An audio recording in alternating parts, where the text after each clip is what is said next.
Hi friends, wish you happy new year. பாருங்கள், new இயருக்கு வந்துட்டு நம்ம ஃப்ரெண்டு ஃபோன் வாங்கியிருந்தார். இது பாருங்கள், லேண்ட் ரோவர். இது பார்த்தீங்கன்னா செம மொத்தமாக இருந்துச்சு. இது ஃபோனாக என்னன்றதே டவுட்டாக இருக்குது. ஸ்பீக்கர்லாம் பாருங்கள். இங்கே பாருங்கள், பைக்குக்கு 2 ஹெட்லைட் இருக்கிற மாதிரி லைட் வெளிச்சது பார்த்திங்கன்னா அவ்வளோ வெளிச்சமாகவும் இருக்குது. நல்லா அழுத்தமாகவும் இருக்குது. வயலுக்கு யூஸ் பண்ணலாம் நல்லாயிருக்கும். இங்கே பாருங்கள், பட்டன் கொடுத்துருக்காங்க. லைட்டை பாருங்கள்,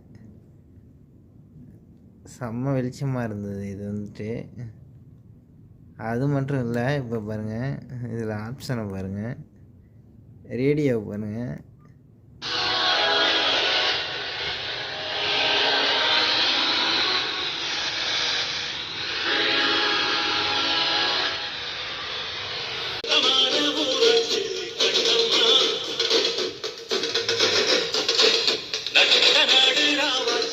ஓகே ஃப்ரெண்ட்ஸ், டாடா பாய்.